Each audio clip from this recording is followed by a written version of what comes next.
विभिन्न प्रकार के आकाशीय पिंड के बारे में जाना, सूर्य के बारे में जाना, विभिन्न तारों के बारे में जाना। आज हम उन्हीं तारों में तारामंडल के बारे में जानेंगे। ये तारामंडल है क्या चीज? तो तारा तो आप समझ गए हैं कि जो स्वयं के प्रकाश से ऊष्मा और प्रकाश उत्सर्जित करता है वह तारामंडल है, तारा है।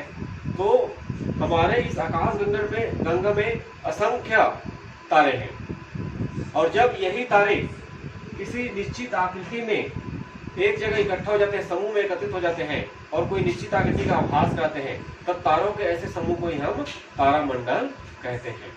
जैसे मैं आपको बता दूं, एक तारामंडल है बृहत सप्तऋषि तारामंडल, जिसमें 7 तारों का समूह है और एक निश्चित आकृति का वो आभास कराता है।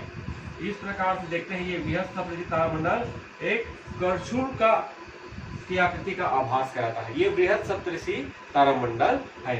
ये हमें गर्मी के दिनों में उत्तर दिशा में दिखाई देता है, ध्रुव तारे के सीध में। इसका जो हैंडल जो होता है वो ध्रुव तारे के सीध में पाया जाता है।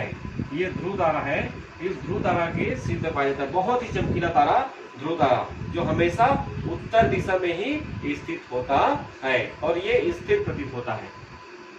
ये हमारे पृथ्वी के जो ध्रुवीय अक्ष है, जिसके विरुद्ध हमारा पृथ्वी घूमता है गोल गोल, उस अक्ष के सीध में है, इसीलिए वो हमेशा ध्रुव में स्थित है, पृथ्वी के ध्रुव के सीध में, इसीलिए इसको ध्रुव तारा कहते हैं। और इसी कारण से ये एक ही जगह हमें स्थिर ही दिखाई देता है।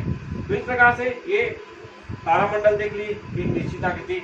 उसी प्रकार से एक तारामंडल होता है शिकारी के आकार का, जिसे मृग या ओरायन तारामंडल कहते हैं। एक तारामंडल होता है वृश्चिक यानी कि बिच्छू का आकार का, उसको वृश्चिक तारामंडल कहते हैं। तो इस प्रकार से तारों का समूह जो किसी निश्चित आकृति का आभास करते हैं उसे हम तारामंडल कहते हैं। हाँ चल। अब आइए हम सौर परिवार के बारे में जानते हैं। सूर्य का जो परिवार है जिसे सौर परिवार कहते हैं, जिसे हम सौर मंडल भी कहते हैं। इनके परिवार में कौन कौन से आकाशीय पिंड होता है? एक तो होता है आपका ग्रह, दूसरा है उपग्रह, तीसरा है आपका ग्रहिकाएं,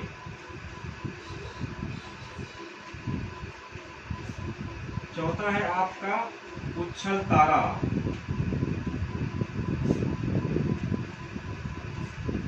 और पांचवा है आपका उल्का एवं उल्का पिंड।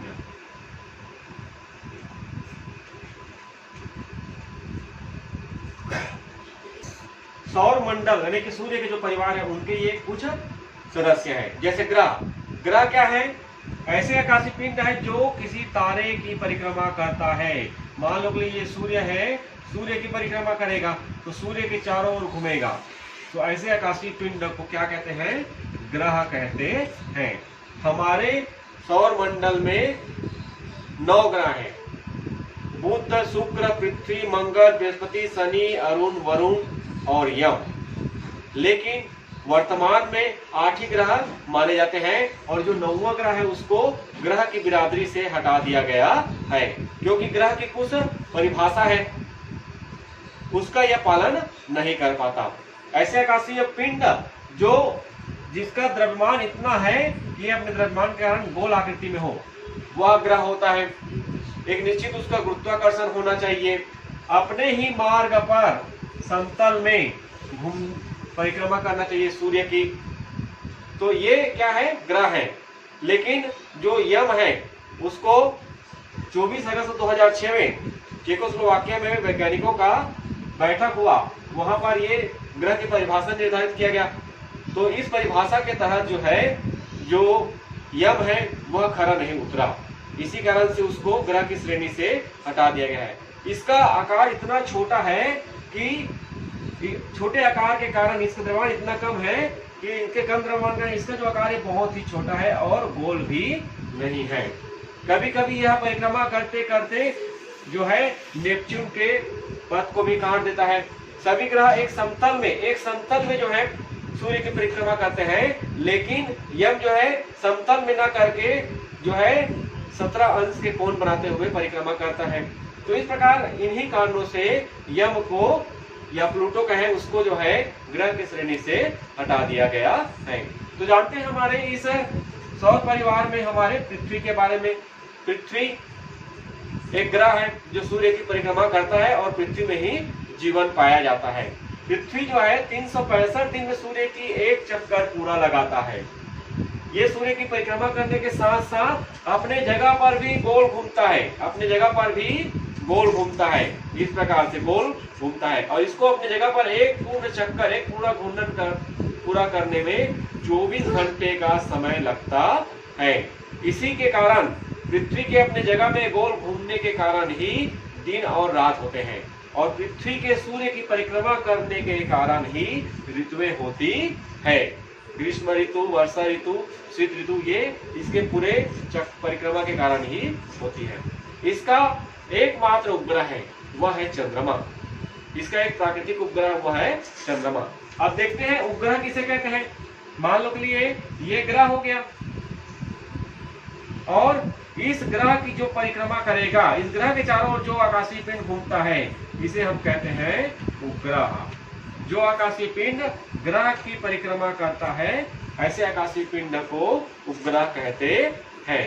तो लगभग सभी जो ग्रह हैं उनके उपग्रह हैं, बुध के छोड़ करके।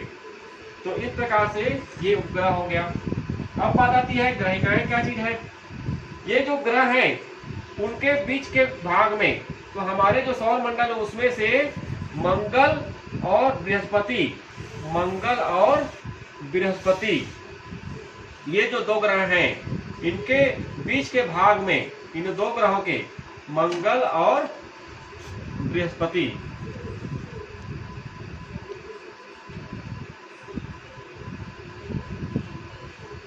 ये दो ग्रहों के भाग में जो छोटे छोटे आकाशीय पिंड पाए जाते हैं, ऐसे आकाशीय पिंड को ग्रहिकाएं कहते हैं। ये जो छोटे छोटे पिंड है वो किसी कारणवश ग्रह का रूप धारण नहीं कर सके। इनका आकार, द्रव्यमान बहुत ही कम होता है, लेकिन यह भी ग्रह का ही समान सूर्य की परिक्रमा करता है। तो मंगल और बृहस्पति ग्रहों के बीच की जो कक्षा है, वहां पर जो छोटे आकाशीय पिंड पाए जाते हैं उनको ग्रहिकाएं कहते हैं। अब आ जाइए उच्छल तारा। इसको पुंछ वाला तारा भी कहते हैं या फिर धूमकेतु भी कहते हैं। यह भी सूर्य की परिक्रमा करते हैं, और इसका जो सिर जो होता है, इसका जो सिर सूर्य की ओर और पूंछ विपरीत ओर में होता है। इस प्रकार से झाड़ूनुमा तारा होता है जिसे हम उच्छल तारा कहते हैं। इस प्रकार से जब ये उच्छल तारा परिक्रमा करते करते पृथ्वी के नजदीक आ जाता है, तब ये हमें दिखाई देता है। एक उच्छल तारा है हेली नामक उच्छल तारा। प्रत्येक 76 वर्ष के पश्चात वो हमारे पृथ्वी के सामने से गुजरता है, तो हमको दिखाई देता है। इसे पूंछ वाला तारा कहते हैं। अब आ जाइए एक और पिंड, एक प्रकार का उल्का पिंड जिसको कहते हैं। हम जानते हैं कि हमारे इस अंतरिक्ष में बहुत सारे पिंड हैं जो परिक्रमा कर रहे हैं। जब यही पिंड पृथ्वी के गुरुत्वाकर्षण क्षेत्र में आ जाते हैं, मान लो कि ये पृथ्वी है और इसका गुरुत्वाकर्षण क्षेत्र यहाँ तक है, ये पिंड घूमते घूमते यहाँ तक आ गया गुरुत्वाकर्षण में, तो ये जो है पृथ्वी के गुरुत्वाकर्षण से आकर्षित होकर पृथ्वी की सतह की ओर आता है। तेज गति से आता है, और हवा के घर्षण के कारण, वायु के घर्षण के कारण ये जल उठता है। तो जो जल उठता है वो उल्का है। जो जल उठता है वो क्या है, जो जलते हुए नजर आता है, ये उल्का है।